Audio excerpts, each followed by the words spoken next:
ianao le mpamorona, ianao le mpamonjy, ianao le mpanavitra, ianao le fitiavana, ianao ny mpanjakapanjaka tompontompo, ianao natreny amin'ny tindroan'ity, ianao nidiranay, ianao nankalazanay, ary ianao ny tompony raisinay, mpitoerana eo anatinay mandrakariva amin'ilany teninao.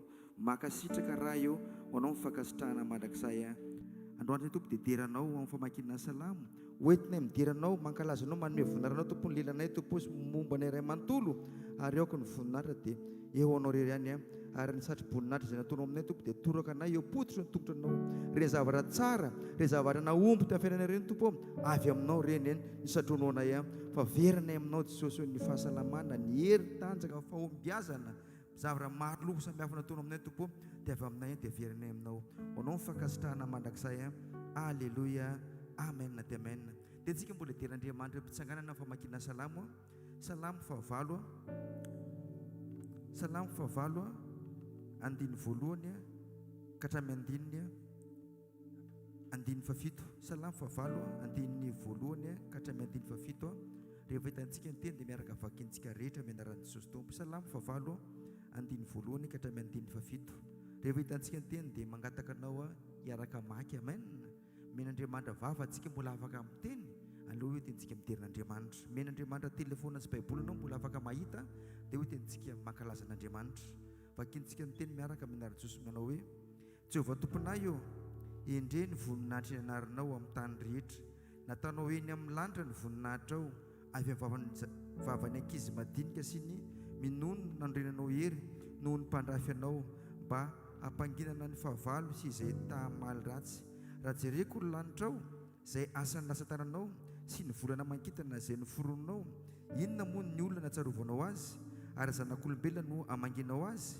Fa efa nataonao ambany kely noho Andriamanitra izy ary efa nisatroanao voninahitra sy fiandranana.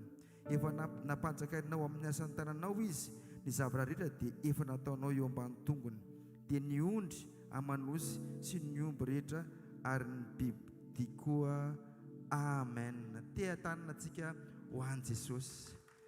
Le hoe nametrandriamanantsika fa nametrandriamanantsika zany fa zao nataony ambany kely n'Andriamanitra ianao satria natranga ny zanak'Andriamanitra ianao. Tsy hoe koa antsika ny fidian'Andriamanitra na hoe inona loatra fa ny fitiavanao nataon'Andriamanitra ambany kely n'Andriamanitra ianao. Fa maninona ny biby vatana tsy sisy fanahy, ny anjely fa na tsy sisy vatana, ianao sady misy vatana no misy fanahy, meny safidy. Zany tiako miteninao raha zavatra mbola diavanao koatran'izay, tiako miteninao efa ny ambony indrindra dia nataony ianao zanak'Andriamanitra hivavaka antsika. Mbola mideranao izay tompo, mankalaza anao, manome voninahitra anao. Raha ny zavatra nataonao tompo tsy mendrika izay tadidiko tompo, le tantara le fanoharana nataonao amin'ny baiboly amin'ny liko toko faina amin'ny folo zanak'Adala, tsy mendrika izay tompo na zavatra nataonao no zavatra nataonay zafady. Nefa Jesosy noho ny fitiavanao averinao mitadirika foana, namerenao anay eo aminao ary mbola nasianao kapa ozy amin'ny baiboly ny tongotra anay, nasianao petra ny tananay, nampiakanjonao kanjo zay ny teninao ary nataonao zanako zay. Misaora Jesosy io, lehibe zany tompo zany mahatonga anay tonga eto amin'ny tindroan'ity hiaino anao ary aoko anao fanahy masina anjaka ao anatinay. Ampitsy hoe fanahy masina mba tsy misy latsaka izay mesazy ny Jesosy ambara aminay tompo amin'ny tindroan'ity ho voninahitra ianareo ireny amin'ny anarana Jesosy tompo. Amen. Te-tanana mavopetsika ho an'i Jesosy andrasantsika mpanompo-Andriamanitra manaraka. Alleluia, alleluia. Tsy misy masina no Andriamanitra, tsy misy avo no Kristy Jesosy, tsy misy marina tahaka an'i Jesosy Kristy, tsy misy azo alahatra amin'Andriamanitra, fa izy le hatrizay ary izy le mandrakizay. Asaiko ianao amin'izao fotoan'izao ataontsika mbola hitoy hivavaka me ho azy ny voninahitra. Sa raha tontanao dia teneny hoe tompo masina indrindra ianao, tsy misy tahaka anao Andriamanitra, fa ianao no mahavita, ianao no mahavita ny fiainako, ianao no matoy izao Andriamanitra. Tsy mahefa na inona raha vao tsy ianao Andriamanitra mialo ahy. Misaotra satria ianao le fahazavanaina, tonga ianao hitondra fahazavana eo amin'ny fiainako, tonga ianao hanangana anahy, tonga ianao hitarika andray, tonga ianao ameno amin'ny alalan'ny fanahinao masina mba hahafahako tonga tena zanaka araka ny sitrapon'ilay iray marina. Andriamanitra mendrika ny voninahitra ianao, Andriamanitra mendrika ny fiderana mandrakizay. Zao vavaka feno fiderana izay ataonay izao Andriamanitra dia tsy ho an'ny tenanay, tsy ho amin'ny tanjon'ny zavatry ny tany, fa ahafahanay tonga eo amin'ilay toerana izay tianao isaina tsiraray avy dia hoe izao olona no fironinao izao no voatokanao hanambara fiderananao mandrakizay. Dia ankehitriny Jesosy tsy andry ny hafa izahay, tsy andry ny voary hafa izahay hanome voninahitra ny anaranao, fa izahay mihitsy Andriamanitra no hanome voninahitra ny anaranao, tsy amin'ny teny fotsiny ihany fa ny amin'ny fisianay eto amin'ity tany ity Andriamanitra dia aoka voninahitra ho anao, voninahitra ho anao. Asaiko tsika rehetra hivavaka amin'izao fotoana teneny hoe Jesosy ao ampianarao amin'ny voninahitra anao amin'ny asako, amin'ny fianarako, amin'ny fanompoko, amin'izay rehetra ataoko, amin'ny ankohonako, amin'ny fifandraisako, amin'ny toerana rehetra izay misy anao dia voninahitra ho anao ilay mpanjaka avy indrindra masina mandrakizay, satria masina ianao, masina indrindra ianao, tsy misy tahaka anao. Halleluja. Masiny ianao, ianao Tompo Kristo anao, masiny ianao, ianao terao anao Jesosy. Lazao hoe masina ianao, masina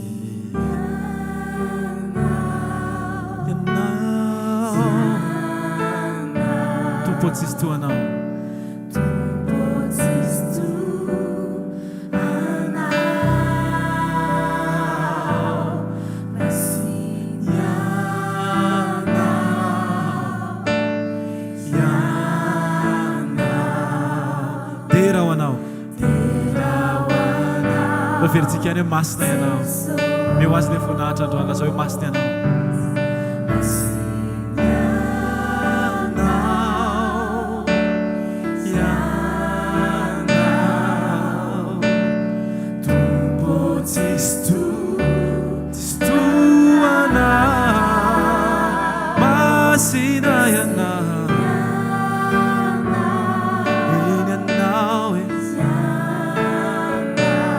Terao anao Jesosy, terao anao Jesosy, iteranao mandraky izay, anao mandraky izay ao, lalina pity eo ankianjy izay,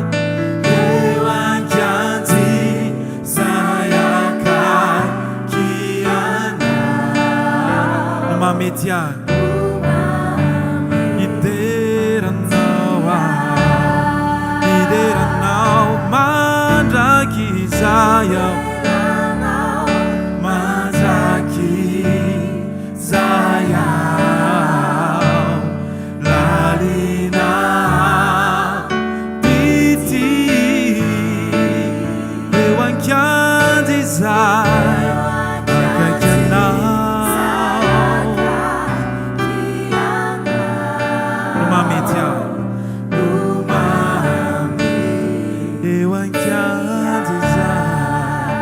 Eu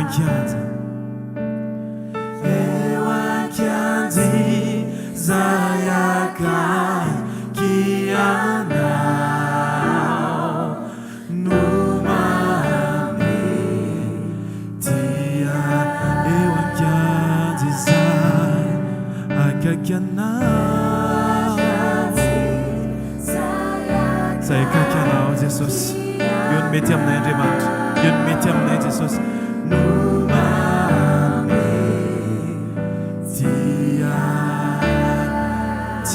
Eo amin'ny toerana tsy misy anao dia tsy tiana isy anay Andriamanitra. Eo amin'ny toerana misy anao Andriamanitra ny tiana isy anay tsiraray avy. Ianao no mpanjaka anay sady tompony teny farany eo aminay tsiraray avy Andriamanitra. Mitenena Jesosy fa mihaino izahay, mitenena indray filaiko ny fiteninao Andriamanitra.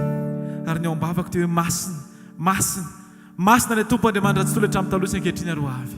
tsisy asaraka anay aminao Kristy fa ianao le hatrizay le tsy mahafoy anay ary eo foana ho anay tsirairay avy asandatra Andriamanitra ny vavaka amin'izao fotoana izao hiteny zay Jesosy eo masina indrindra ny anaranao mendrika indrindra anao tsika rehetra mihitsiny dia raha ao Andriamanitra lazao hoe masina indrindra ny anaranao misaotra ny amin'ny fisehoanao eo amin'ny fiainako satria ny fisehoanao teo amin'ny fiainako ny natonga ho voakasika sady hiova Andriamanitra tsaloko loatra ny teninao izay nampitondrainao amin'ny Paoly hoe sao adininareo fa ny fahamoram-paran'Andriamanitra nataona anareo hibebaka Jesosy eo marina loatra zany fa le fahatsaranao le famirapirantanao no natonga anay ho tafajoro Andriamanitra eo amin'ny toerana anankiray izay niheveran'ny olona fa niheveran'ny fahavalo fahamonona sy hamotehana anay teo mihitsy ianao ny tonga fanangananao ny tsirairay avy eo amin'ilay toerana misy anao mety faran'izay mafy indrindra amin'ny zavatry ny nofo Andriamanitra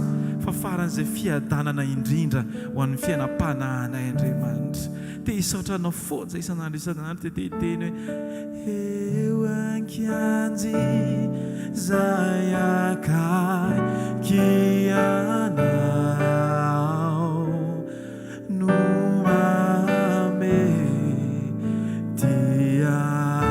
eo ankianjy zay eo ankianjy zay akaiky anao no mametia eo ankianjy zay eo ankianjy zay eo ankianjy zay akaiky anao no mametia. Asaika anao hipetraka raha sitraka ao dia asaika anao hivavaka hipetraka raha tonga aty ianao dia aza vela izy zavatra hafa isintona ny fifantohantsika hiara amin'Andriamanitra namboarin'Andriamanitra tsika mba hifantoka aminazy misy antony manontolo lesona voalohany napetraka ny tompo anatin'ny baiboly raha izay nijerena dia zao hoe tao anatin'ny maizina rehefa niteny izy hoe misy mazava tao anatin'ny zavatra tsy simpanantenana rehefa miteny Andriamanitra dia misy zavatra manomboka ndra eo amin'ny anaran'i Jesosy ndao amin'ny finoana hitondrantsika mbavaka hoe Jesosy eo afaka manomboka zavatra amin'izay tianao eo amin'ny fiainako indray ianao androany teneny mihitsy hoe Jesosy hoe mino Andriamanitra fa hainao ny zavatra rehetra ary ny teny anankiray izay alokon'ny vavanao dia anova ny maizina rehetra izay te hitelona anahy atonga ny fahazavanao amirapiratra sisy eo voninahitra ianao Andriamanitra ny fofonainao anahy ianao Andriamanitra ilay rivotra iainako isan'andro ianao ilay famelombelomana ny amiko rehetra Jesosy izay tsy avy aminao eo amin'ny fiainako dia esory Andriamanitra fa aoka nitokana ho hita eo amiko Andriamanitra dia Kristy velona satria ianao Jesosy efa niteny fa raha velona ianao dia velona koa izahay alleluia amin'ny finoan'Andriamanitra nijoroana eto androany ary anekena indray ny fanombohana vaovao izay ho tsofinao ao anatin'ny fiainana tsirairay avy Andriamanitra aoka ilay mazava no anenika ny tsirairay avy Andriamanitra ary rehefa hiteny ianao dia hisinda hatramin'ny aizin'Andriamanitra alleluia lay rivotry ainako ianao zany Jesosy ianao foana hatramin'izay lay rivotry ainako fanatrehanao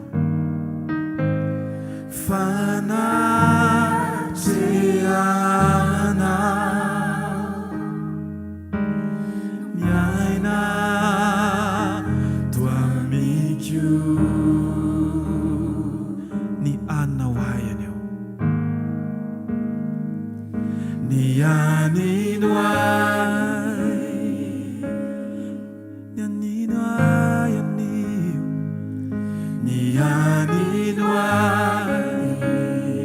reteninao Jesosy reteninao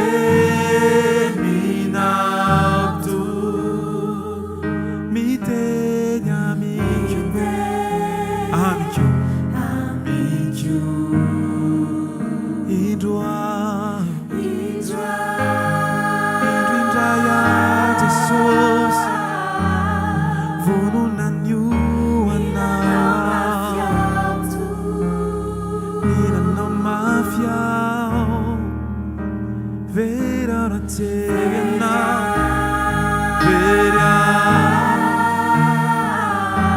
atao hoe very aho raha tsy eo ianao, very aho raha tsy eo ianao. Lay rivotra iainako. Alleluia. Lay rivotra iainako. Lazao ihany hoe lay rivotra iainako ianao zany Jesosy. Lay rivotra iainako. Ireo teninao, ireo teninao to miteny amiko, amiko ny aninoaiany, ny aninoai. Alleluia. Ny aninoaiany, teninao ianao rehefa miteny dia mamoky ny fanaky, miteny amiko ianao.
Tsy misy azo antoka ny fiainanay raha tsy ianao Andriamanitra no miteny.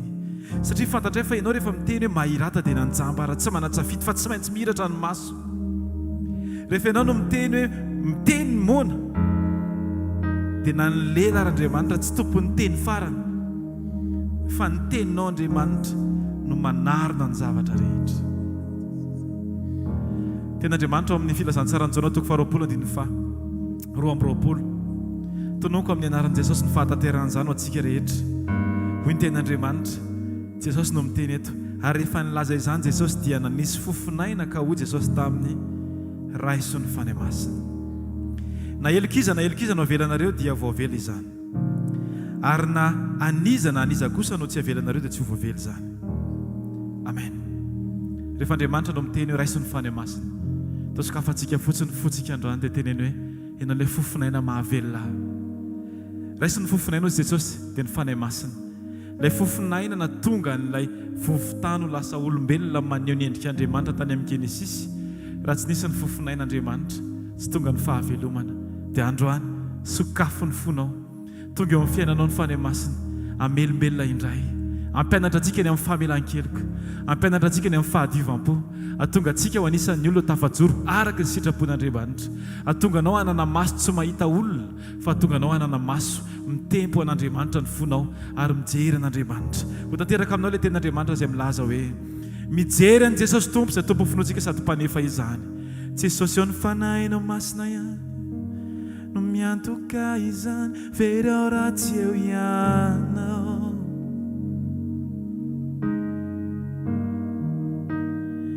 Fa milanao mafy ao Tompo, izay rehetra Jesosy milanao aza raha tovavaka androany dia teneny hoe milanao Andriamanitra, milanao aho Jesosy, milanao, milanao aho, milanao mafy aho Tompo. Maoko ny hetaheta ao anatinao mihitsy anosika anao hiran'izany amin'izao fotoana izao, teneny mihitsy hoe milanao mafy aho Tompo. Alleluia, milanao mafy aho Jesosy, milanao mafy aho, milanao mafy aho, milanao mafy aho Tompo.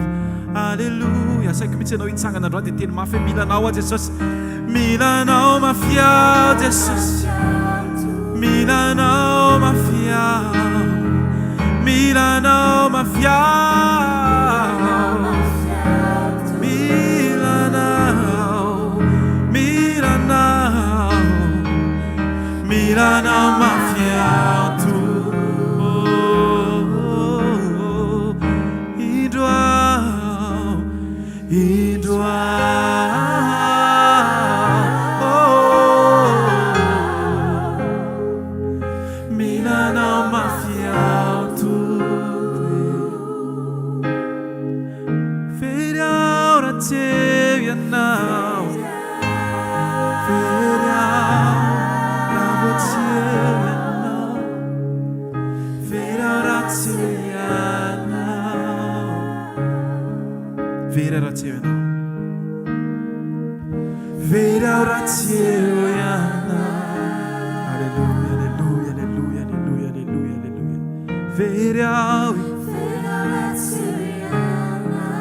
miankina aminao tanteraka izay Andriamanitra, miankina aminao tanteraka Andriamanitra, milanao ny momba anay rehetra Andriamanitra, milanao izay rehetra Andriamanitra, milanao ny momba anay rehetra Jesosy. Ao kasio dia aboary dia ataovy aminay indray araka ny sitraka ny fonao Andriamanitra. Alleluia, alleluia.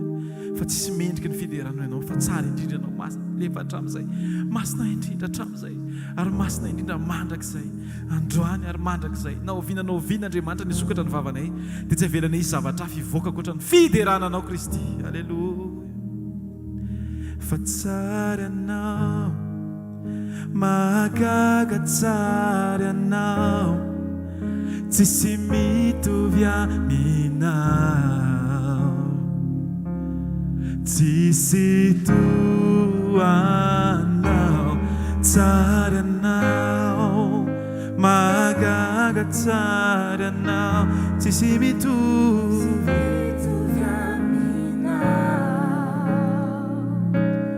tsisy toanao,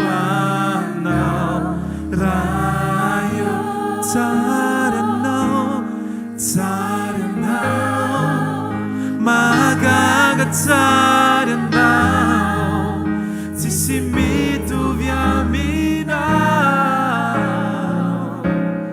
tsisy toanao, tsara ianao, mahagaga Sarianao, alleluia. Sisi tuanao, Sarianao. Asa nato mihitsy ny androany ny fideranan'Andriamanitra mihoaza mahagaga Sarianao, sisi mitovy aminao, sisi Sarianao, Sarianao, mahagaga Sarianao, tsisy mitovy aminao, tsisy toanao,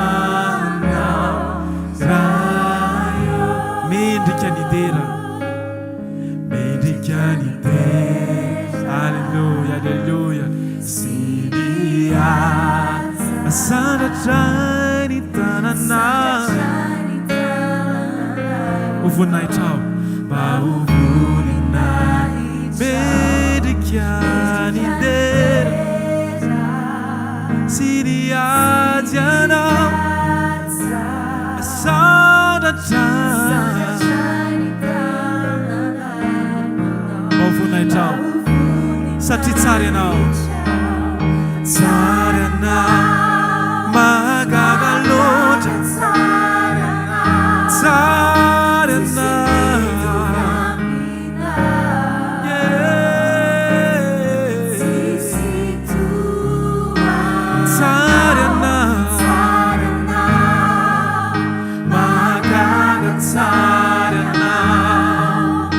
tsisy mitovy amina tsisy toanao tsara anao tsara anao tsara anao magaga tsara anao tsisy mitovy amina Jesosy Alleluia tsara anao magaga tsara anao tsisy mitovy amina tsisy toanao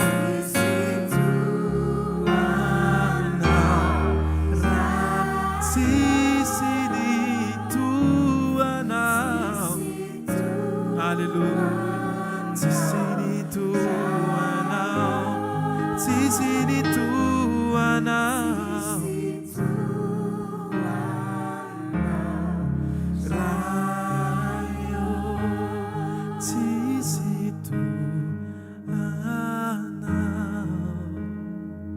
miankokitanatrianao ny fona ray manontol'Andriamanitra tsisy mahavita tahaka anao na hitady azao na hitady aza mandraky izay tsy ahity tsisy toanao na hitady aza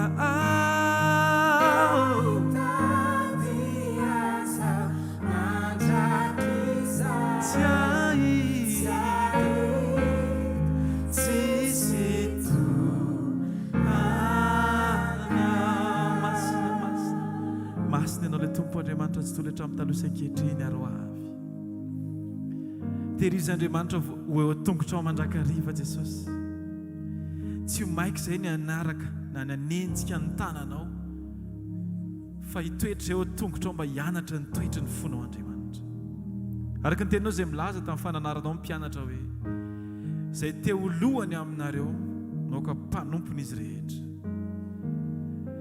ny toe-po tokony anananay Andriamanitra dia toe-pon'ny olona tia mandany fotoana eo an-tongotra ao Jesosy ampianaro izay Andriamanitra mba tsy hametraka ny fonay any amin'ny zavatra hafa fa ny momba ny rehetra dia atolotra anao Andriamanitra tahaka ny zaza izay tsy manan-tsiny mangetaheta mba te handrehanao Kristy izany ny toe-po takianao Jesosy Kristy eo amin'ny tsirairay avy izay mahatonga anao laza fa raha tsy miverina tahaka ny zaza izahay dia tsy mba ho mpiombona amin'ny fanjakanao izany mety betsaka ny zavatra afaka atao asa ivelany fa rehefa tsy miova ny fonay Andriamanitra dia asa ivelany izany fa tsy mahakasika anao akory Andriamanitra izay Jesosy tsy tonga na hoe namboarina mba hahatonga anao gagany amin'ny asa fanompoana ataonay fa nataonao izay Andriamanitra anambara fiderananao tsy amin'ny tanana aloha fa amin'ny toe-po Andriamanitra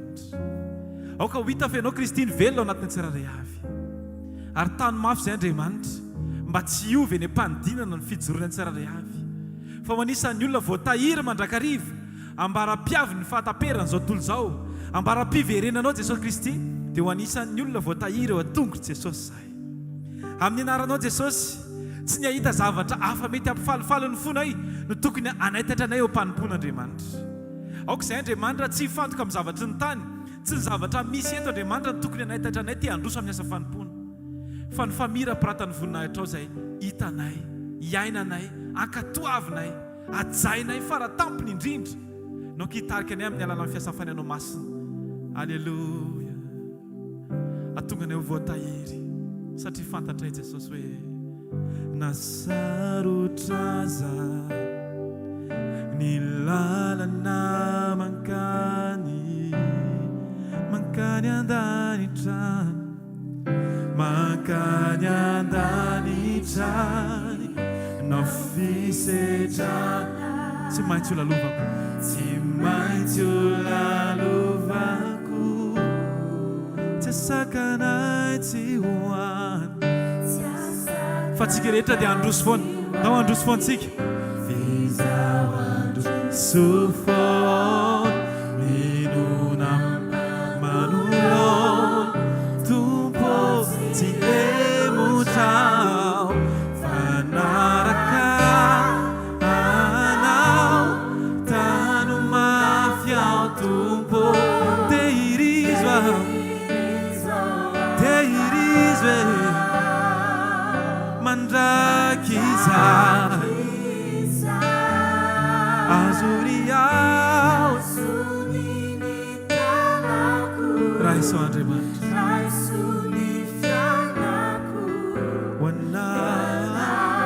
wanao tano mafy ao tano mafy tehirizo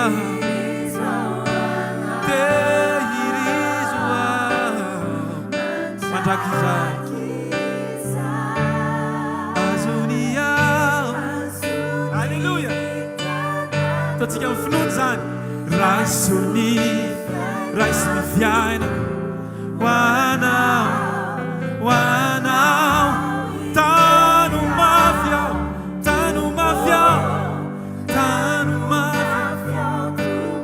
tehirizo ao alleluia mandraky za azony ao azony mafy ao Jesosy fiainako hoanao irery hoanao tompo hoanao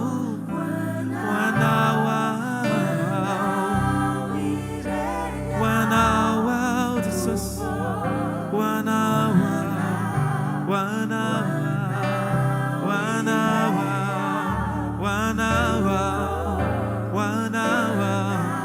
hoanao irery ao tompo ty afimafy an Jesosy androany satria any Jesosy ianao miovonahitra izy satria izy nilay niaro anao sy niazona antsika tsirairay avy tsy ho rava meo azy ndao tsika mbola hitehaka mafy any tompo satria lay nahavita nanalantsika tao amaizina ho amin'ny fahazavany mahagaga Jesosy Kristy no anarany amen. Tovy mafy ny teako ao an Jesosy alleluia ao anatin'ny témoignage nandraisantsika an'ity rahalahy malala anankiray ity afaka mahazo toerana ianao ny thème antsika androany moa zany dia hoe inona no niazonanao voatahiry teo amin'ny fanarahana an Jesosy na hoe inona nampaharitra inona zany niazony efa manino ianao zany no mbola voatahiry tsy hoe tsy tokony voatahiry akory fa aiza le tsy ambaratelo zany mba misaotra tompoko. Zay moa ny thème antsika androany voninahitran'Andriamanitra je vous aime tous voninahitran'Andriamanitra ihany koa izay Andriamanitra tiantsika ary misaotra ny amin'ny fanontaniana napetraky ity rahalahy malala ity ny amin'izany hoe inona mahatonga voatahiry eo amin'i Jesosy na izy koa angamba mino aho fa manana ny ambara amin'izany na tsika tsirairay avy ary manana ny ambara ihany koa fa androany aloha zany dia izay mirahalahy no mijoro eto raha teny ty rahalahy malala ty hoe izay no vavolombelona dia ozy aho hoe tsy dia mila tsy nisy fanomanana mihitsy zany fa alohan'ny fanahy masina no hiteny sy hitantana dia ndaontsika hivavaka raha eo amin'ny anaran'i Jesosy misaotra anao zahay ary manome voninahitra anao ny amin'ny fahafahanay indray eto amin'ity toerana ity ny amin'ny fotoana ny amin'ny tombonandro ny amin'ny tombonaina ny amin'ny fofonaina zay nomenao anay tsirairay avy mbola ahafahanay manome voninahitra ahafahanay ihany koa mitondra ny momba anay rehetra momba manokana eo anoloanao eo aminao miaraka aminao ary amin'ny alalanao Jesosy Kristy tompo dia okenao no hitarika aoko marina tokoa fa zay zanakao dia tarihan'ny fanainao masina ary mandeha arak'izay fitarihanao zay misaotra ny amin'ny fotoana sy ny fandaharana androany ahafahanay tokoa ny tena marina mamerina ny fitiavana sy manome voninahitra anao ny amin'ny fitahirizanao anay tsirairay avy raha mijoro eto atompo dia mino aho fa izay rehetra tonga sy tafara eto dia nitahirizinao zahay ary misy antony sy misy kasika, misy ny fomba anao ary misy ny fiazonanao mba atongana eto amin'ity toerana ity. Ary mahatonga anay ihany koa hisaotra anao ny amin'ny fitantana anao hatramin'izay ka hatramin'izao, satria reny zavatra rehetra reny mitambatambatra sy ny fomba anao sy ny planinao izany mbola maheto anay androany. Dia raha ny mandrak'izay ny anaranao Tompo, amin'ny anaran'i Jesosy. Amen. Inona no mahatonga voatahiry? Ataoko hoe zaraiko firy. Voalohany indrindra aloha tsy voatahiry raha tsy hoe nahita an'Andriamanitra. Tsy voatahiry tao amin'Andriamanitra raha tsy nahita an'Andriamanitra na nafantatra an'i Jesosy. Fotoana anankiray mazava ho azy no hoe nanolorana ny tena ho an'i Jesosy na nandraisana an'i Jesosy ho tompo sy mpamonjy ny fiainana. Samy nanana ny tondran'Andriamanitra, atsika tsiraray avy isika. Mety hoe tao anatina fahabangana. Oizy ianao rahalahy, laoinao eto ihany ka. Afaka mifanakalo hevitra ity tsika ny tena marina. Fa mino fa ohatr'izany ihany koa ny rahalahy malala. Fa tsy voatahiry aloha tsika raha tsy ohatrany hoe niditra tamin'ny lalana anankiray dia voatahiry tamin'iny lalana iny. Dia miaraka amin'iny, tsy mandeha amin'iny lalana iny. Dia miverina amin'ilay hoe nisy ny fanoloran-tena. Izay aloha ny zavatra voalohany indrindra. Ary ny fahatsapana lalina tato anatiko tsy haiko ny rahalahy raha ohatr'izay. Tamin'ny fanoloran-tena dia misy tenin'Andriamanitra any hoe tsy izaho no nifidy azy, fa raha ohatra ka raha izaho no nandrasana dia mety tsy tafiditra tao amin'ilay varavarana mba hidirako amin'ilay fitahirizana. Fa nahatsapan'izay marina mihitsy zany Pasteur. dia izay aloha ny tsapako voalohany hoe Andriamanitra no nifidy. Nahatonga nanana an'izay fahafahana izay niditra sy nanolotra ny fiainako toan'i Jesosy. Dia mety manontany ianao hoe saventsika efa nateraka daholo tsika efa nandray an'i Jesosy ho tompo sy mpamonjy ny fiainana manokana. Atsangana hoe tanan'izay mbola tena hoe voalohany izy naketo amin'ity toerana ity sy hoe nalala an'i Jesosy. Mbola tsisy tsisy tsy teko hoe efa nandray an'i Jesosy daholo dia voatahiry daholo dao tsika tiaka mafy be ho an'Andriamanitra. Na izany ary nefa tsy atao lavabe. Dia izay ny fahatsapana voalohany hoe izay nandraisana an'i Jesosy izay. Dia rehefa nandeha teny ny fotoana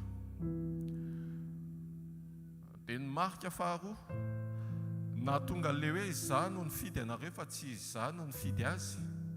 Jesosy no nifidy atsika fa tsy tsika no nifidy azy. Dia voamarina teny tsefa-panompoana teny nahatonga an'izay dia nisy fotoana anankiray ny mpanompon'Andriamanitra tafara dalana tamina toerana iray. Mbola tsy mifankafantatra izay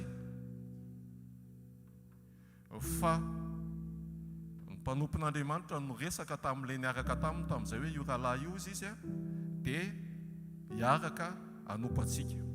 Ny fahafantarako an'izay tao anatin'izay atsefatsefam-potoana sy atsefatsefan-dalana izay dia nahatonga mbola niraikitra sy nifikitra tamin'Andriamanitra, nahatonga an'izay fitehirizana izay. Dia izay ny zava-misy ary tonga tokoa ilay fotoana na le rahalahy nytenenana tamin'io fotoana io ary le resan'ny mpanompon'Andriamanitra tamin'io fotoana io ary tsy nino hoe azakora fantatro io bandy ke zavatra ohatr'izao eny tsy niteny moa le mpanompon'Andriamanitra fa lao andeha ny fotoana dia ho hitantsika eny.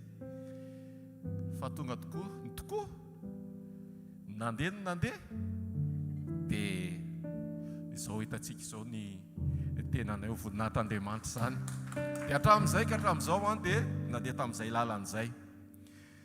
Izay nefa tsy nidika koa hoe na hoe izay ihany koa ny anisany tia koa ny anisany hoe nahatahiry na voatahiry nandritra n'izay fotoana izay ka hatramin'izao ary ho voatahiry mandrakizay amin'ny anaran'i Jesosy tahaka anao ihany koa.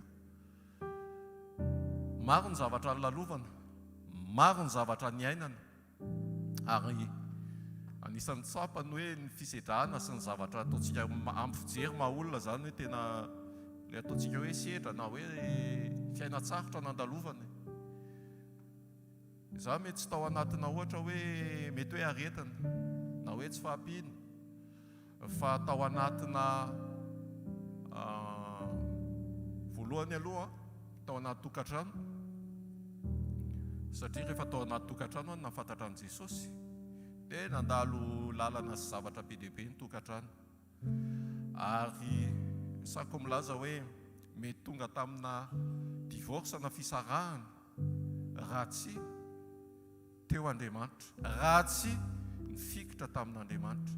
Izy nifidy zanan'olotra dia zany fikitra zany rehetra zany nandalo fiainatsarotra amin'ny maha-olona, fa namolavola sy nahatonga mandrakariva hoe voatahiry amin'ny fanatrehan'Andriamanitra, na hoe niaraka tamin'Andriamanitra, na hoe amin'izao fotoana izao, amin'izao vanim-potoana izao nanosika bebe kokoa amin'ny fiombonana amin'Andriamanitra.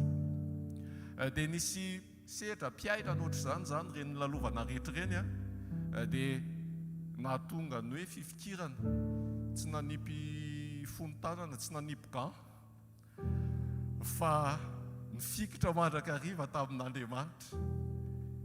Dia izay nahatonga voatahiry. Raha ny avy aty amiko, nisy zany ny avy any amin'Andriamanitra, nisy ny avy aty amiko nanaiky ny fiatsona, ary ny avy aty amiko nanaiky ny fikitra ninninona zavatra misy sy mitranga.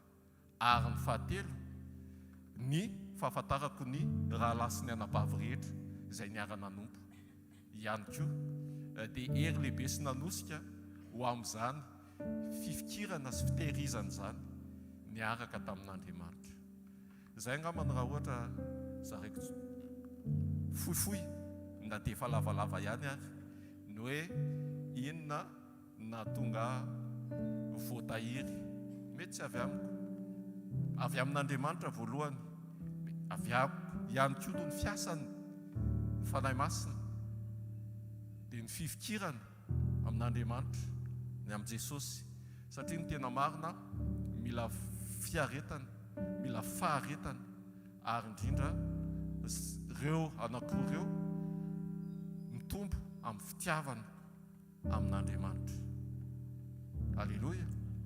Satria raha miteny, raha nametraka an'izany fanontaniana zany dia tsy hoe akory hoe mino aho fa le olona izay hitako tamin'izany misy olona tsy hitako amin'izao, fa ny inoko sy ny antenaiko sy ny andrandraiko na ny amin'izay toerana misy azy any ary dia ho voatahiry ihany koa izy. Ireny olona mety tsy hitako eto ireny, fa Andriamanitra no hitahiry azy dia voninahitra ao an'Andriamanitra. Tain'i Jesosy tompoko.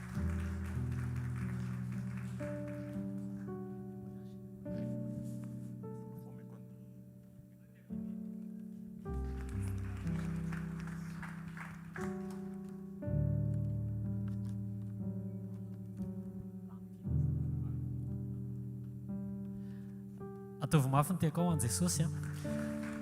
Anjarako manao témoignage faharoa androany. Ny tema moa zany dia hoe inona no nampahatezan'ny fiarahana tamin'i Jesosy, na hoe inona no niazona anao ho voatahiry. Tena tema goavana be zany, satria raha manofo, raha fahitanareo aloha nofo sa tsy nofo tsy fanahy aloha fa nofo, fa tena hoe efa fitian'ny pasteur aza teo ilay teboka, fa fomba hafa no entiko hitenenana azy. Raha ny tantara dia momba azy zany dia nitezaina tao anatina fivavahana, nanaraka ny fomba rehetra, nanomboka tamin'ny sekoly alahady, tanora, nanao chorale koa, niditra tao ampidiga amin'ny batisa, ary tsika ilay mahazo loka foana rehefa sekoly alahady, tena mahazo loka foana tsika. Nandeha dia nitsoaka andaharana, dia nanaraka amin'ny fanaon'izao tontolo izao. Nisy fotoana aza tsaroko eto ilay témoignage n'ilay rahalahy nitsangana teto iny, ilay zanaka pastera, hoe tena ninina ditra mihitsy, tena ninina atao fananina mihitsy ny naditra. Fa maninona mbola voatahiry eto androany. Tamin'izany tena hoe nanao fananina. Tao anaty fahalotoana tanteraka no nampisehoany Jesosy ny fitiavany. Tena efa mba tanora ihany fa tao anatina ataoko hoe tao anatina ditra sy revy tanteraka no ny sotomin'i Jesosy dia ny fihin'ny Jesosy. Dia tena tsapako be le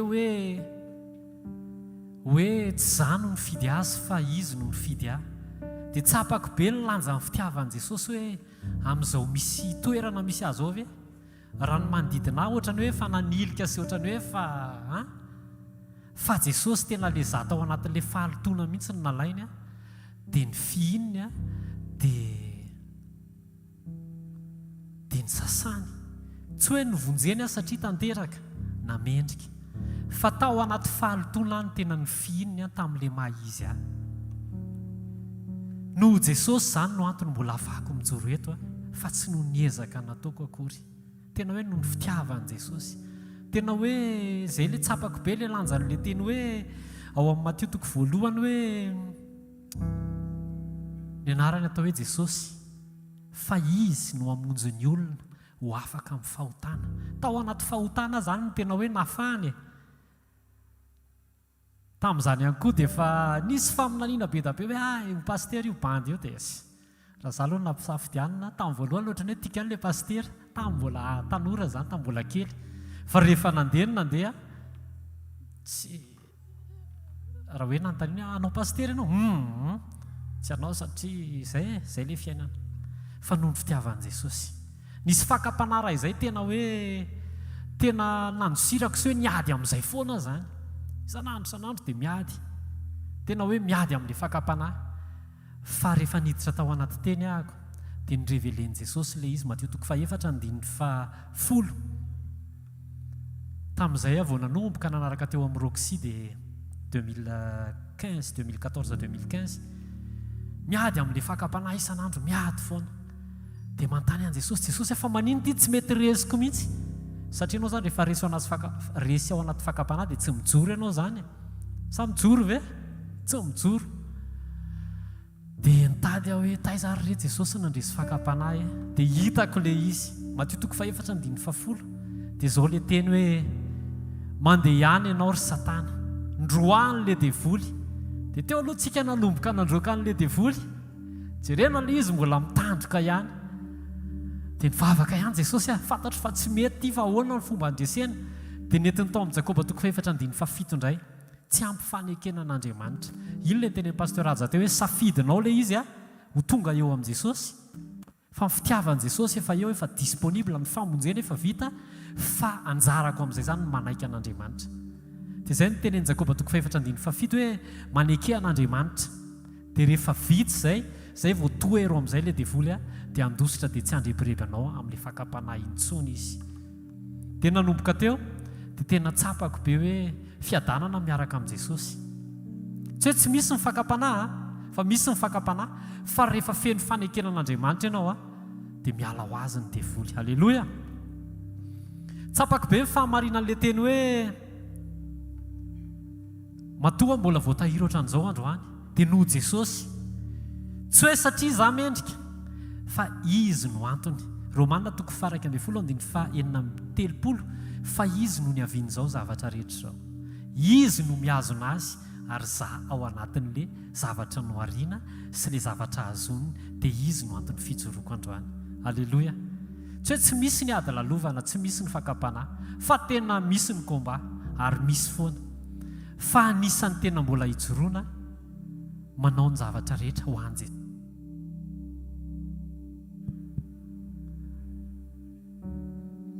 Antony tena hijoroana manao ny zavatra rehetra ho an'i Jesosy.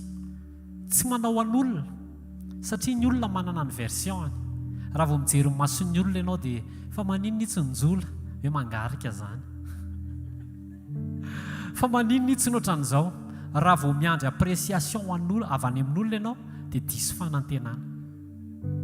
Misy fotoana ianao miandry ametrahan'ny olona tanana, dingan'ny olona ianao. fa Jesosy tsy mandingana anao zany. Alleloia.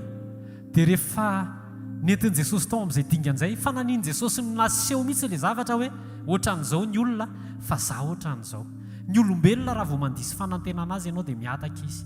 Fa nen Jesosy eo amin'ilay mahizy anao, ilay faiblesse-nao mihitsy izy no mandray anao dia tena fihininy ianao dia kolokoloany ianao dia asoriny ianao dia sasany ianao dia dioviny ianao dia jereny ianao androany ohatrany hoe mba olombaniny ery. Nefa no Jesosy ilay izy.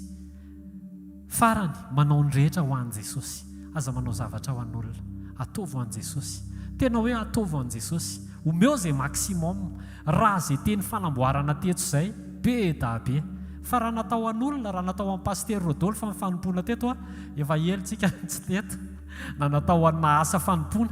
Fa tena hoe ho an'i Jesosy. Dia rehefa natao ho an'i Jesosy ilay izy dia ny zavatra iainako isan'andro. Tsy tanteraka eo ampanaovana an'ilay izy fa rehefa nataonao amin'ny fo an'i Jesosy dia Jesosy mandray an'ilay fitiavana natolotra ho azy eo ampanaovana an'ilay asa dia corrigeny amin'ny fitiavana koa ianao dia lasa sujet de perfection ho anao zany ilay teny mpanitsiana fa lasa tsy mandratra anao. Alleloia. Dia izay no antony hoe mbola afana mijoro ohatran'izao. Dia isaorana an'Andriamanitra, ireo mpanompon'Andriamanitra izay mitondra mbavaka fa ilaintsika izany. Dia isaorana ihany koa tsika mpiara-manompo izay mifampitondra mambavaka. Tsika nge tsy tafajoro ohatran'izao raha hoe nalefa tany amin'ny désert dia ianao reriny any inona moa ny ijoroanao any, tsisy fakapanahany, tsisy olona ndrangitra anao any, tsisy olona hifanany any aminao any. Fa ilaina ny fampikasoana ohatran'izao mba ahafahantsika mitesite ny fijoroantsika hoe mbola mora tafitohana ve ny foko, mbola mora sorehana ve, mbola azonareo tena ilaina be. Dia zao tongava foana mihaino teny, tongava foana mipratika teny, aza reraka mitsangana fa mandrosoa foana miaraka amin'i Jesosy. Dia ho hitanareo fa tsy horaraka zany tsika. Rehefa maneno ny trompetra dia tsika rehetrarehetra eo miara mifampitatana hoe ndretsy izay Jesosy Alleloia. Za kosa mba ny andrandra tehaka ho an'i Jesosy. Mifampitondra mambavaka tena hoe mifanitsy am-pitiavana, tena hoe tombony atsika zany mahazo an'izao toerana ohatran'izao hoe ahafahantsika tena hoe mifampitatana ho an'i Jesosy. Amen. Zay no témoignage androany ndao tsika hitsangana hisaotran'i Jesosy ny amin'ny fitehirizana. Tao anatin'ny hira rehetrarehetra teo dia tena hoe no Jesosy no antony. No Jesosy no antony ahafahantsika mbola mijoro ohatran'izao. Fa miandry ny décision-nao koa Jesosy mandefa teny be da be Jesosy. Dia ahoana ny fanapa-kevitrao. Omeo re andraso, omeo izay fifalian'Andriamanitra. Tena hoe atao am-poky zany hoe mba miandrandrana zany aho hoe tsara zany ry mpanompo tsara sady mahatoky. Tsara zany rehefa maneno ny trompetra dia mba sakambininy Jesosy tena zany no fifaliana tsara indrindra. Tsara hoe miaraka tsika rehetrarehetra dia ataon'i Jesosy amin'ny tanana ngeza be hoe reto ka ry zareo andray. Tena hoe tsara andaontsika hisaotran'i Jesosy ny amin'ny fitiavana. Jesosy misaotra anao zay noho ny amin'ny fitiavanao, misaotra noho ny amin'ny famindramponao, misaotra Jesosy ny amin'ny fidiananao anay. Marina tokoa voalaza fa tsy izahay no mifidy anao fa ianao no mifidy anay ka nanendry anay mba handesy amo aretany vokatray. Misaotra Jesosy fa izahay toy izao dia noho ny fitiavanao. Ianao no avy any an-danitra nidina tetỳ ambony tany tao anaty fanetretena tanteraka. Fantatrao fa tsy mendrika izahay, fantatrao fa maloto izahay, fantatrao fa tsisy marina ka tsy manana ny voninahitran'Andriamanitra dia nidina ianao hamonjy anay. Misaotra noho ny amin'ny fitiavanao Jesosy tena tsy mendrika akory izahay Jesosy raha fahamendrehana fa noho izay nataonao Jesosy teny tiavinao izahay. Jesosy misaotra ny amin'ny hitarianao ao anatin'ity asa fanompony ity Jesosy. Atsapako ny fitiavanao marina, atsapako ny teny mpanitsiana aveny aminao Jesosy, apetraka eny ambava amin'ny mpanomponao. Misaotra ny amin'ny famindram-pony tehirizanao, misaotra ny amin'ny faharim-pony ahafahako ny joro hatramin'ny androany. Misaotra Jesosy fa ny tananao no mihazona anay tsirairay avy. Misaotra Jesosy fa ianao koa no efa nivavaka. Raha eo tiako mba ho any amiko ireo izay nomenao ary zany vavaka izany Jesosy efa marina ato aminay zany androany, fa fantatray fa tsisy overy izay ao aminao Jesosy. Tsy hoe raha miezaka fa tsy ezakay fa ao aminao. Misaotra Jesosy ny amin'ny fisian'ny mpanomponao atao anatin'ny asa fanompona izay marobe. Misaotra ny amin'ny fisian'ny mpiara-manompo izay mifampikasokasoka, mifanitsy ampitiavana mifampitarika ao anatin'ny fifanitsina. Misaotra Jesosy fa mifaninana tokoa izahay ny ity anao. Jesosy tehirizo ny tsirairay avy. Misaotra noho ny amin'ny fitehirizanao, misaotra ny amin'ny mpiara-manompo rehetrarehetra, misaotra ny amin'ny sampana, isan'ny sampana tsirairay avy Jesosy, fa ao anatin'izany nao namboaranao anay Jesosy, hitovy endrika aminao. Misaotra ray ny amin'ny teny, mankasitraka ny amin'ny fotoana. Misandrata Jesosy omena voninahitra mandrakizay ny anaranao, mankasitraka ny amin'ny fitehirizanao anay. Amin'ny anaran Jesosy. Amen. Dao tsika hiteka mafoan Jesosy. Eo am-pitsanganana ihany dia dao tsika hivavaka amin'izao fotoana izao. Raha ihain'ny tenin'Andriamanitra tsika dia andao tena hoe ameo an'Andriamanitra ny sehatra rehetra. Ameo sehatra hifaliana ao anatinao Andriamanitra. Ameo sehatra ao anatin'ny fonao Andriamanitra. Raha hiteny ianao rehefa avy eo mety hiteny amen ianao, hiteny aleloia ianao, ny teny izay teneninao omeo an'Andriamanitra ny sehatra. Andaontsika hivavaka tena hoe omeo an'Andriamanitra ny sehatra fa miandry Andriamanitra amin'izao fotoana izao. Te hilaza zavatra amiko sy aminao izy fa tena hoe raha vonina ianao ny haino azy dia sokafiny aminao ray manontolo. Tena hoe teneno izy hoe raiso anao ny sehatra Jesosy hoe fa zaho vonina hiaino anao.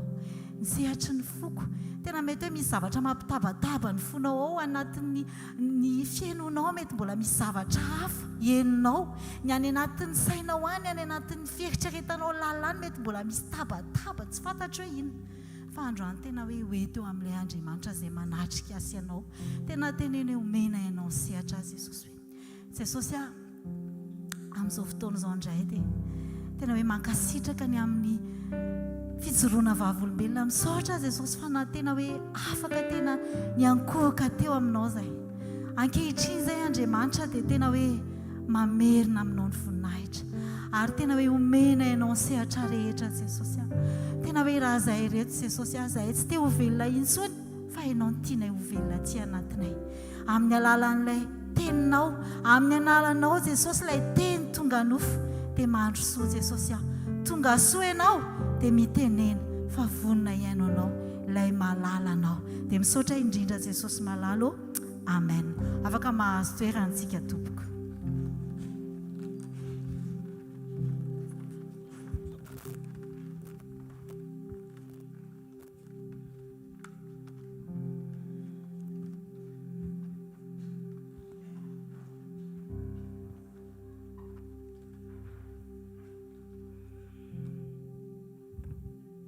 Tenin'Andriamanitra omeny asanao androany dia ao amin'ny bokin'ny Galatiana. Galatiana toko faha-efatra. Galatiana toko faha-efatra ny andininy faha-telopolo. Galatiana toko faha-efatra ny andininy faha-telopolo manao hoe amin'ny anaran'i Jesosy. Nefa ahoana ny lazay ny soratra masina? Roay io andevy io sy ny zanany lahy, fa ny zanaky ny andevo tsy iray lova amin'ny zanaky ny tsy andevo. Dia vakitsika ny andininy faha-raika amin'ny telopolo manao hoe ary amin'izany rahalahy ny zanaky ny zanaka ary amin'izany rahalahy ny zanaka tsy zanaka andevavy isika fa zanaky ny tsy andevo. Ty teny izay hoe tsy Andriamanitra no ny teny ity teny ity fa Sara no ny teny ity teny ity any amin'ny bokin'ny Genesisy any ilay izy. Dia teto Iagara, tantaran'ny Iagara Sara ilay izy, Iagara Sara niaraka tamin'ny zanany avy. Dia misy vehivavy anankiroa eto Iagara ny anankiray. Iagara dia fantatsika fa andevavy izy, andevavin'i Abrahama Sara, mpanompo vavy izy. Dia izany mpanompo izany dia mankatoa izay ataon'ny tompo ataony. Sara izy izany le tompo, izy le tompony. Dia Sara andevavy koa Sara. Rehefa jerentsika ny tena hoe karakteran'ny Sara, Iagara tena andevara-baky teny miala tsiny aloha mety hoe fa izay mihitsy izay ilay voasoratra, andevara-baky teny Sara. Iagara azafady tompoko. Fa i Sara kosa dia inona nanandevo an'i Sara? Ny fialonana. nandevoziny fialonany sara, nandevoziny fitiavateny sara, nandevoziny tsy fankatoavany sara. Efa nytenenin'Andriamanitra sara fa tsy nankatoa sara. Nisy zavatra nanandevany sara na tonga ny sara. Fantatritsika ilay tantara hoe naniraka ny vadiny izy hiaraka amin'ny akara. Eto dia mampanontany tena hoe inona ny zavatra mbola mamatotra anao? Inona ny zavatra mbola mamatotra? Zay nge le zavatra izay no namatotra ny sara na tonga ny sara hoe nandevoziny fialonana izy, nandevoziny ny fitiavatena izy, nandevoziny tsy fankatoavany sara. Dia samy andevy ary izy mirahavavy, fa le anankiray andevy vavy nankatoa, le anankiray nandevoziny le zavatra ny nofo rehetra.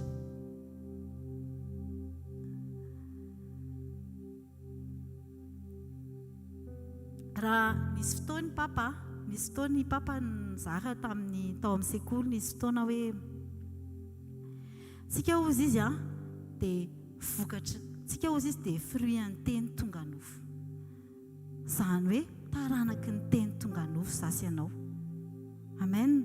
Zanaky ny teny tonga nofo noho Jesosy Kristy ilay teny tonga nofo. Tany amin'ny bokin'ny Jeremia any dia Andriamanitra ny teny an'izao. Tany amin'ny bokin'ny Jeremia ny teny izy hoe zaho ozy izy hamonjy sy hanafaka anareo. Ny teny an'izany Jehovah tany. Dia rehefa ho tonga Jesosy, rehefa tonga ny anjely namangy an'i Maria, dia ozy izy hoe hiteraka zazalahy ianao ozy izy, dia izy ny hamonjy sy hanafaka ny olona. Le tantarany angara sara teo mbola tsy nisy hoe inona na inona, fa rehefa nyteny Jehovah hoe za no hanafaka ozy Jehovah. Dia izao itsika zay tsy fantatra hoe inona ny zavatra mbola mamatotra antsika tanora, tsy haiko hoe inona ny zavatra mbola mamatotra antsika, fa izao Jehovah ny teny. Ary izy rehefa miteny dia tena hoe marina ny zavatra tenenina. Zaho ozy izy hamonjy sy hanafaka. Tamin'ny zanak'Israely izy no niteny an'izany. Dia avy eo mbola ahafahany tena hoe manamarina an'izany bebe kokoa. Dia rehefa nalefa ny zanalahy tokana dia Jesosy Kristy, dia ozy hoe io ozy izy io zanak'io indray mbola hamonjy sy hanafaka anareo. Hitanareo tena te hanantitrantitra sy te hanamarina mihitsy Andriamanitra hoe ao amina izy no mpanafaka. Izy no mpanafaka rehefa manaikitsika ho zanany, rehefa manaikitsika ho vokatry n'ilay teny, dia izy no hanafaka azy ianao. Amen. Raha jerentsika ane inona ny zavatra raha ny zavatra hoe inona ny zavatra mamatotra antsika, andao tonga dia ataoko mahitsy be ilay izy, mety hoe ataitaitra antsika hoe inona ny zavatra manandevo antsika ety amin'izao fiainana izao rehefa mety hoe tsy mahatandritandry antsika fa misaotra ny fanahy masina manaitra antsika ao anatin'ilay izy. Inona izao ny zavatra manandevo antsika? Manandevo antsika ny Facebook. Mety mbola misy andevoziny hoe fitiavana lehilahy na fitiavana vehivavy. Ry tanora, misy mety mbola possible manandevo antsika ny resaka sexe. Manandevo, mety be dia be ny zavatra mety mbola manandevo antsika. Manandevo ny fialonana, manandevo ny ajejona. Izay rehetra voalaza ny bokin'ny Galatianina le asan'ny nofo ireo. Raha jerevantsika amin'izao fiainana izao dia ireo angeno mitady hamatotra antsika, ireo angeno mitady hanandevo antsika, mitady hoe ahatonga antsika tsy ho afaka. Nefa Jesosy Kristy efa tonga ho asy ianao. Ilay famonjena efa eo. Izay nijery teny manafaka tamin'ny maraina, tena ozy ny tenin'ny mpanompon'Andriamanitra hoe io famonjena tsirarahinao io ozy izy no harena hifikitra aminao ange. Ilay izy efa eo, fa itsika rehefa tsy mitandrina, rehefa tsy tafapetraka tsara ilay fiombonana marina amin'Andriamanitra. Maninona moa amintsika amin'ny resaka fiombonana foana? Satria tsika tadio fa isan'andro tsika rehefa hoe avaozin'Andriamanitra ny famondrapony amintsika sy ianao, dia eritrereto hoe ohatran'ilay olona mpanao trano foana tsika, dia ny olona manao trano mila fototra, dia mifototra tsy inona fa ilay fiombonana. Izay mahatonga an'Andriamanitra mamerina amintsika foana ilay hoe fiombonana. fa zao araka ilay teniko teo hoe mitady any andevo antsika ny zavatra rehetrarehetra. Fa zao rehefa tena manaiky zasy ianao, tena hoe tonga zanak'Andriamanitra noho ny amin'ny tenin'Andriamanitra, manaiky tonga tena hoe fruit an'ilay teny, tena hoe izany fruit izany inge mamy e, dia hitan'Andriamanitra mamy zasy ianao. Rehefa manaiky an'izany zasy ianao dia ho marina amintsika sy ianao ny tenin' Jesosy Kristy hoe za tonga hanafaka anao, za tonga hanafaka anao. Mety rehefa eo amin'ilay Facebook eo tsika dia hoenao Jesosy hiteny hoe za nge tonga te hanafaka anao e. Ny olana dia izao, olana anankiray hoe tsika efa maheno an'izany, fantatritsika ilay izy hoe tsy mety, fa tsika mbola manao be marenina, mbola manao be marenina ihany tsika, dia lasa tsy afaka tsika. Dia rehefa aveo tsika rehefa tsy afaka dia tsika ihany manontany tena tsika hoe fa maninona ary aho, fa maninona ary any tsy afaka. Nefa manana an' Jesosy dia mipetraka amin'ny fanontaniana, efa tena nekenao ve Jesosy ho mpanafaka anao, efa tena nekenao ve Jesosy ho mpamonjy ianao. Fa raha mbola manana an'izany zavatra izany tsika hoe raha ireo zavatra ireo mbola mitady hamatotra sy ianao, afaka tsy hamatotra antsika tsondreo amin'ny anaran'i Jesosy, afaka tsy hamatotra antsika tsondreo amin'ny anaran'i Jesosy, satria efa olona afaka zasy ianao. Amen. Tsy olona tery tsony, ny any mahatery asy ianao dia ny fitiavan'Andriamanitra, ny fitiavan'i Jesosy Kristy, tokony ho izay no antokana mahatery asy ianao. Hitanareo ohatra ny raha ohatra zao hoe raha zavoka zao terena, raha zavoka efa masaka be terena dia mipotsaka, dia iny raha ilay fitiavan'Andriamanitra, atao hoe zavoka tsika tsy maninona, andao ataoko hoe zavoka, dia iny dia ilay fitiavan'Andriamanitra manery ana ohatra zao, manery ana ilay zavoka dia mipiritsaka ilay zavatra rehetrarehetra dia afaka ilay zavatra mitady, afaka ilay zavatra manery ana hoe fitiavan'Andriamanitra manery ana dia tena hoe vavolombelon'ny fitiavana, ny fitiavan'Andriamanitra manery ana dia tena lasa hoe fahamarinana hoe fitiavana mandehandeha. Ary fitiavan'Andriamanitra ny manery ana dia lasa fahamarinana hoe tsika angamba tena mino hoe rehefa mivavaka tsika dia miteny hoe te ho marina Andriamanitra hoe naizanaiza misy ana dia ianao no hitan'ny olona. Tsy afaka ny ho marina amin'izany tsika raha tsy efa tena afaka.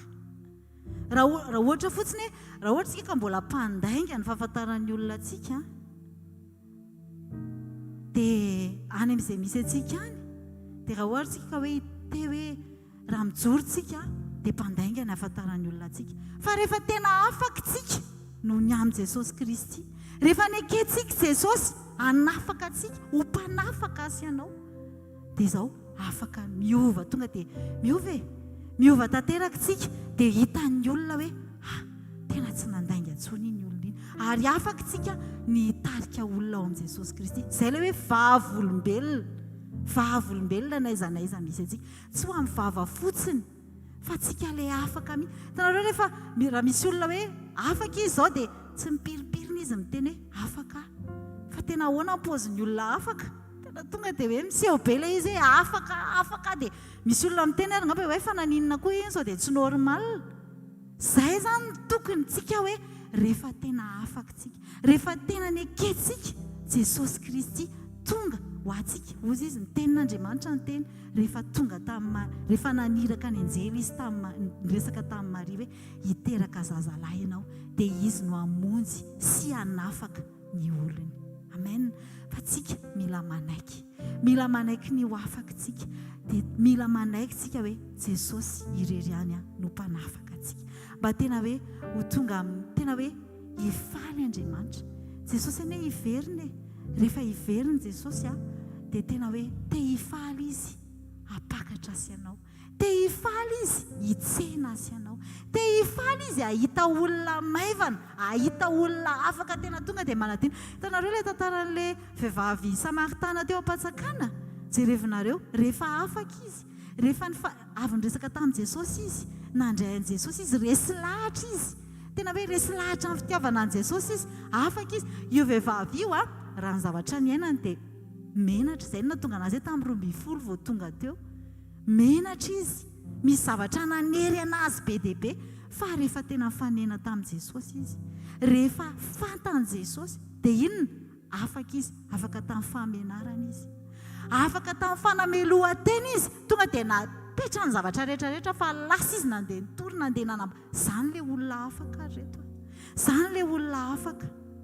Za mino hoe anaikitsika androany noho ny amin'ny fanahy masina, noho ny amin'ny fitiavan'i Jesosy Kristy, noho ny amin'ilay teny tonga nofo ho asy ianao. Rehefa tonga nofo izy tsy nijanona fotsiny fa nanaiky ny aran'olona tamintsika, noho ny amin'izany fitiavan'i Jesosy izany dia tena hoe mino aho hoe ho resy lahatra ianao, tsy ho tery zavatra hafa intsony fa ho tery ny fitiavan'i Jesosy irery ihany. Ho resy lahatra ianao anaiky an'i Jesosy Kristy ho mpamonjy sy mpanafaka anao. Andaontsika tsy andro hoe rehefa tonga Jesosy izay vao hiteny hoe tena afaka, fa ho reto asika iainana dian'izao zany fahafahana zany. Afaka iainantsika dian'izao zany fahafahana zany. Jesosy Kristy nge ilay olona tena olona tonga nofo izy tonga tety. Jesosy ao anatin'ny Baiboly ve nareo nahita hoe teritery tamin'inona Jesosy? Ao anaty Baiboly ve nareo nahita hoe inona zavatra nanerinery an' Jesosy tetỳ tany tety? Fa Jesosy nge libra be mihitsy, libra be Jesosy. Dia tsika natao hanahaka an' Jesosy. Tety Jesosy dia efa libra, fa tsy niteny izy rehefa alohany rehefa handeha hiverina izy hoany amin'iray dia teo izy vao teny hoe tena afaka amin'izay ary reto fa tety izy dia efa olona afaka Jesosy. Dia izao afaka ny iainantsika ety izany fahafahana izany rehefa tena tafatoetra ny fiombonanao sy ny fiombonako amin'Andriamanitra. Izay ihany ilay izy fiombonana. Fa rehefa miombona marina amin'i Jesosy Kristy zasy ianao dia resy lahatra ny amin'i Jesosy Kristy, manaiky ho terin' Jesosy, fa tsy manaiky ho teren'ilay zavatra rehetrarehetra izay voalaza ao amin'ny bokin'ny Galatiana hoe fa miharihary miasan'ny nofo, fijejoana, fialonana. Andao toy izantsika zao hoe ny Facebook eny misy point positif ihany amin'ilay Facebook, fa rehefa tsy mahay koa dia lasa iny foana zavatra jereny eo dia adino ny zavatra rehetrarehetra. Fa andaontsika androany tena hoe andaontsika hideran'Andriamanitra. Raha hivavakantsika rehefa avy eo dia andaontsika hideran'Andriamanitra satria nahoana? Satria olona afaka zasy ianao. Amen. Noho ny amin'i Jesosy Kristy irery ihany. Hivavakantsika tompoko. Jesosy tena hoe averinay aminao ny voninahitra. Mankasitraka fa androany izay dia tena hoe nahafahanao izay Andriamanitra. Nomena ho an'izany tsy ambaratelo izany indray izay androany tena hoe nampahafantarinao izay. Fa rehefa manaiky izay ny mila manaiky ho afaka. Ianao hoe efa tonga hanafaka anay. Fa izay Andriamanitra. Raha tsy resy lahatra ny aminay rehetra ka tsy manaiky izay dia tsy afaka anao ninninina anay ianao. Androany izay dia tena hoe manaiky izay. Ianao ny mpanafaka anay. Ao aminao ny fahafahana Andriamanitra. Ianao ilay fahafahana dia tena hoe indreto izay androany. Mamerina ny dera, mamerina ny aza, mamerina ny voninahitra ho anao ilay Andriamanitra nanafaka anay. Izay mino Andriamanitra fa tena hoe ho voatahiry izay mandra-piveriny ilay zanakao lahatokana eny amin'ny raha ho any lanitra. Dia misaotra Jesosy ho anao irery ny voninahitra. Amen.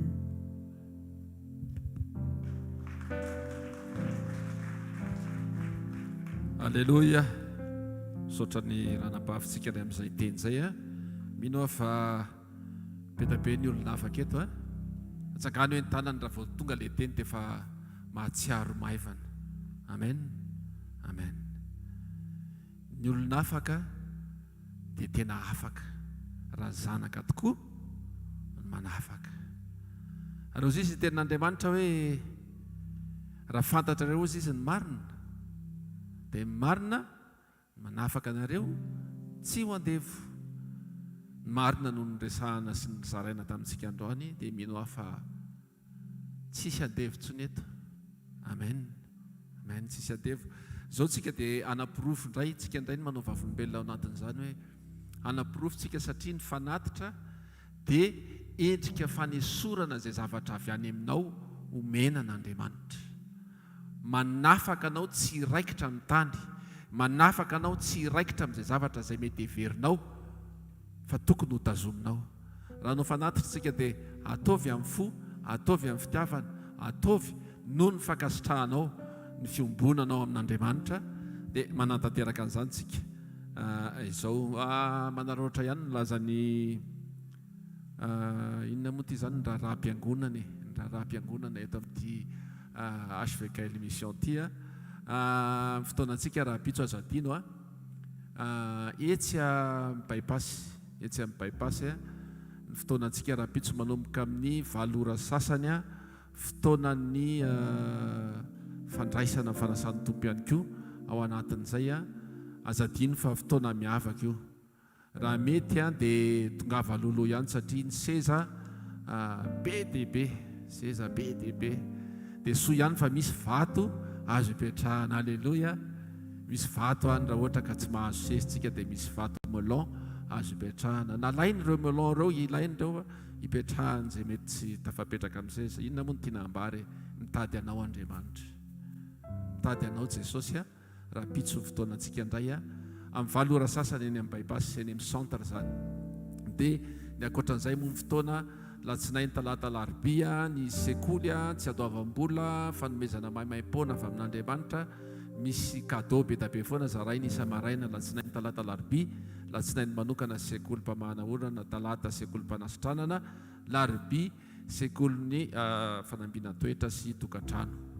Mila an'izany ianao. Ny alakamisy fifadikanina etsy amin'ny ny sekoly aloha ery amin'ny super U Analakely 2e étage manomboka 7 ora ka hatramin'ny 7 ora sasany. Ny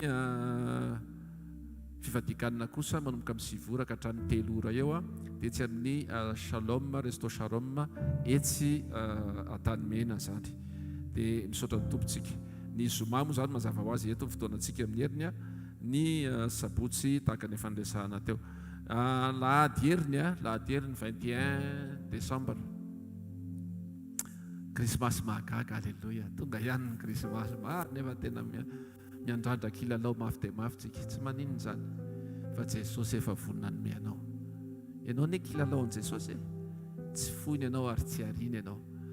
Ndao tsika hiaraka iompo-poa amin'ny fankalazana krismasy mahagaga 21 décembre 2025 manomboka amin'ny 2 ora eny amin'ny espace Mira Ambatomaro. Mahafinaritra be fa isy vavaka, isy fiderana, isy fifadikanina, isy fiaraha-misakafo. Alleluia. Iaraka tsika isy fiderana, isy vavaka, isy fiaraha-misakafo, isy tenin'Andriamanitra. Dia fotoana manokana ny fandraisana anjara 60,000 ariary fandraisana anjara tokana ihany dia ny tombony rehetra azo avy amin'io dia ahafahantsika manomboka manatanteraka foana lay fanamboarana ny centre. Raha ho an'izay nandeha tany amin'ny centre tsika dia hitantsika hoe misy zatra mandroso tsikelikely foana eo miaraka amin'ny tompo dia tena ilaina ilay izy satria tsy atonona antsika intsony ty toerana ity.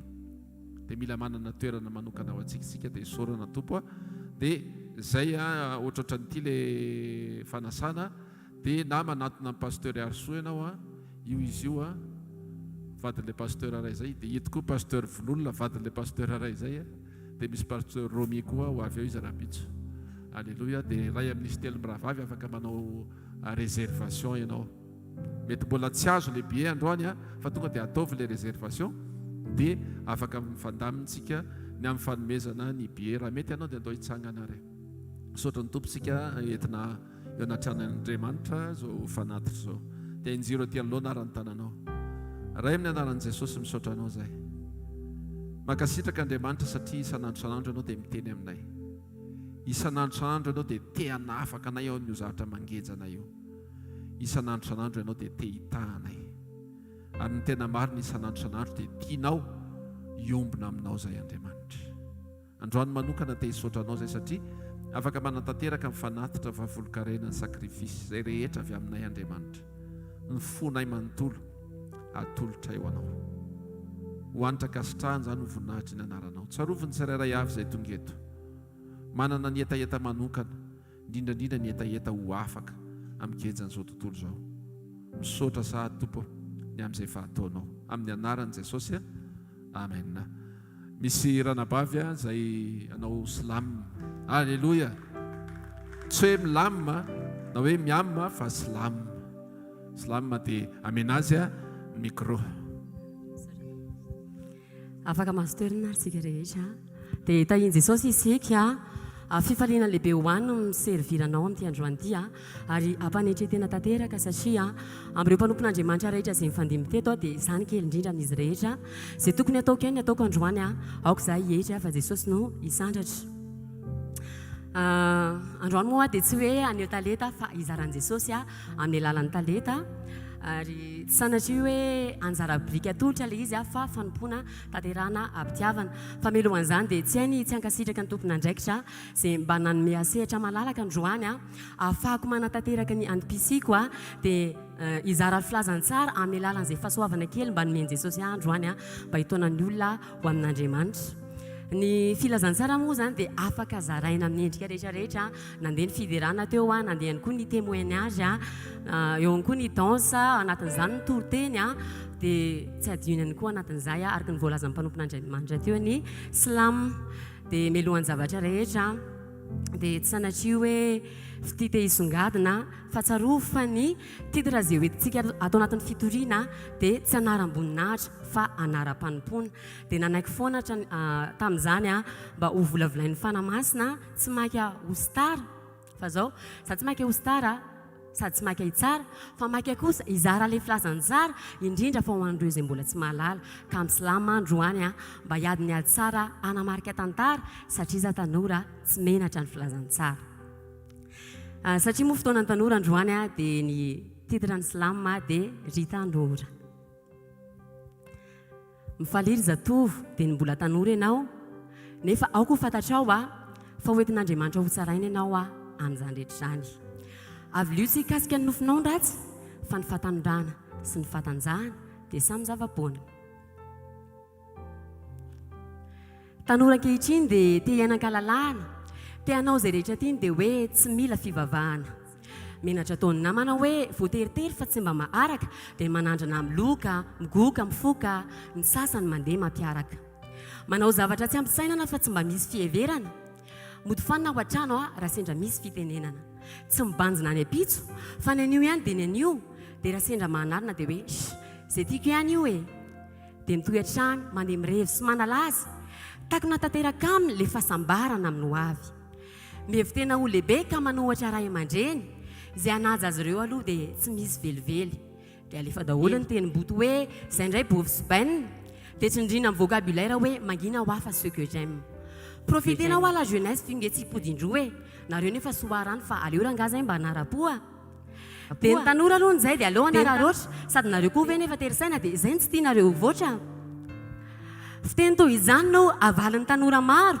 tsy takatry ny sainy mihitsy hoe izy aneka olon-kandalo ny avoaky ny sekondra koa dia mbola ankamatatra izany no ananarana azy nefa dia laviny fatratra tanora ho mba mihevera fatratra ny andronao dia toy ny vonin-javatra ny tanjakao dia zavina iraraka ary ny azonaina hosoloana fasana fa tsy ilobe no aho ka mingavy anao mba andray an'i jesosy zao dia zao misy tanora kristianina ihany nitoro filazantsara tsy menatra mihitsy izy ireo mijoro eny ankalamanjana te hitarika ny tanora nama mba ho ambalan'ondry satria tena sarobidy na dia tanora ray aza ny voavonjy misy amin'ireo izay mandray ary mieritreritra manapa-kevitra miova avy eo anala ilay hevitra sy ireo fahotana izay nanaro tsarina sy nanimba ny sariny dia lasa kristianina tanteraka tsy misy fangarona fa misy kosa mbola miezaka manamafo hoe raha izay fivavahana izany ho dia oka mihitsy aloha dia isonsomehezina ireo tanora tsara fitondratena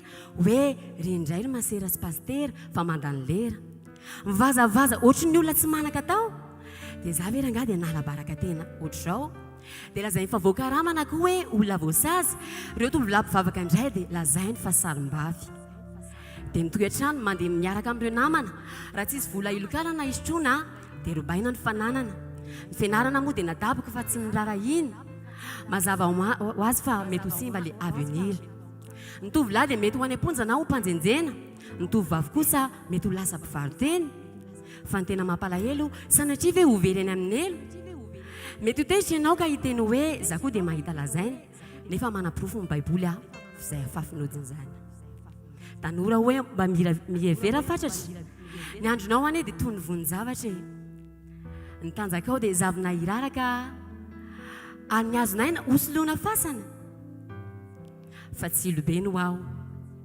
ka miangavy anao a mba andray an' Jesosy zao dia zao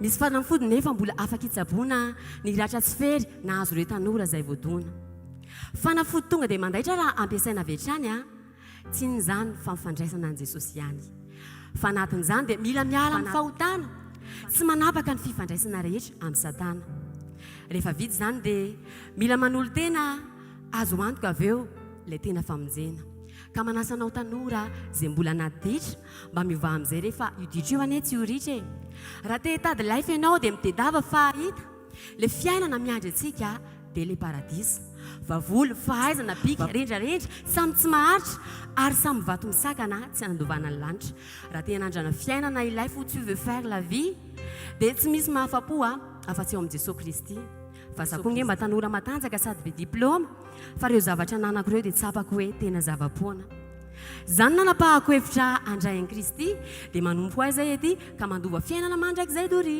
manasanao ihany koa izy an'io manasanao mba hiova tena tiany ianao mba ho isan'ny zanaka mpandova tanora ho mba mihevera fatratra ny androntsika nge dia toy ny vonin-javatra ny tanjantsika koa dia zavina iraraka ary ny azonaina osoloana fasana fa tsy ilobe no aho ka miangavy anao raiso Jesosy zao dia zao tsy miandrela fa zao dia zao fa mety ho tara rao mbola iandram-pitso ianao fa ny fotoana tsara indrindra re dia zao dia zao indrizy miandro eo ambaravara-nifinao ary te ahazo valiteny zao dia zao ka valio ary azo tao fa Jesosy tena tianao amen dia ampian'ny feno messagère fa Jesosy ihany mendrika ho deraina ny afatra kosa dia natao atsika rehetra izay manan-tsaina natao atsika rehetra izay misaotra tompoko dia miomana ary tanora fa ho afy tsy ho ela Jesosy mankasitraka tompoko Alleluia mitsangana ry tanora zao dia zao dia ario ilay entana folo kilao alleluia dao tsika tiaka mafy an'i Jesosy misaotra ny ranabavy tena fanomezam-pahasoavana antsika rehetrarehetra samy manana daholo dia ampiasao an'i Jesosy tena mety zany alleluia aloha sy tohizana tsony ilay slam fa ndao tsika hisaotra ny tompo namarana fotoana sahadsika fa dia ndao dia rain'Andriamanitra ndao hisaorana izy ny mbola mahatoy izao anao ny fahasoavany dia asan-drato ny tananao dia ndao tsika hisaotra ny tompo androany ray amin'ny anaran'i Jesosy misaotra anao zay mankasitraka tompony amin'ny fotoana androany amin'ny zavatra ny teny rehetra ilay teny fiainana izay menao anay tsirairay avy ilay teny manafaka ilay teny tonga nofo ho anay tsirairay avy Andriamanitra tsy nanavakavaka ianao androany fa nikasika ny tany-ponay tsirairay avy misaotra tompo satria izay tokoa ilay hoe ny teninao dia toy ny sabatra roa alela miditra any anaty lalinay tsirairay avy any mandrantsana manafaka izay tokony hoe sorona rehetra mety misy tsy fantatray aran'Andriamanitra fa ianao mahafantatra manala izay tontolo tsy akasitrahanao mankasitraka tompo ny amin'ny teny velona izay nizarainao teto indray tamin'ny alalan'ny mpanomponao misaotra ny amin'ny fahatsiarovan-tena ny tsirairay avy misaotra ny amin'ny fahatsapahny tsirairay avy fa ary mbola velona ianao Andriamanitra ary velona mandrakizay velona ao anatinay tsirairay avy misaotra tompo ny amin'ny fanovana ny amin'ny fanafahana ny amin'ny fanasitranana indray nataonao androano anay tsirairay avy misaotra ny amin'ny fanokafanao ny masom-panahanay tsirairay avy misaotra tompo ny amin'ny vavolombelona izay nanam-porofonao fa mbola eo ianao mitahiry ary raha tsy ianao tsy misy zany fitahirizana zany misaotra Andriamanitra misaotra ray misaotra Jesosy Kristy misaotra fanahy-masina ny tontolo rehetra izay mbola iainanay dia ho ampelantananao ary isaoranay fa mbola ho tsarako ny toy ny fiainanay manomboka androany indray miaraka aminao Jesosy hiatrika zavatra be dia be indray zay mialohan'ny faran'ny taona mino zay fa tsy hamarana an'izany taona izany zay raha tsy miaraka aminao ary mino zay fa ianao mahafantatra zay hevitra hiverana anay hevitra hitondra fiadanana fa tsy loza mankasitraka ray fa nandritra n'iny taona iny dia tsisy naharombaka anay teo am-pelantananao. Izay le hoe voatahiry zay. Misaotra ray, misaotra tompo malala amin'ny anara maherin' Jesosy Kristy avy Nazareta. Makasitraka ny amin'izay vokatra rehetra indray androany, makasitraka ny amin'izay tontolo rehetra indray izay efa homaninao sahady ho anay tsirairay avy. Misaotra ray amin'ny anaran'i Jesosy. Amen. Raisy ny tsotrano izay tononona amin'ny anaran'i Jesosy. Hitahy anao ne Jehovah ka hiaro anao. Ampamirapiratra ny tavany aminao ne Jehovah ka hamindra fo aminao. Anandratra ny tavany aminao ne Jehovah ka nomeanao fiadanana. Mandehana ary tanora fa ny tompo ombanao mandrakariva. Ambara-pahatonga amin'ny fataperana izao tontolo izao amin'ny anaran'i Jesosy. Amen. Zareo ny fahasoavana ary amin'ny fahasoavan'Andriamanitra mato zao fa ny fahasoavan'Andriamanitra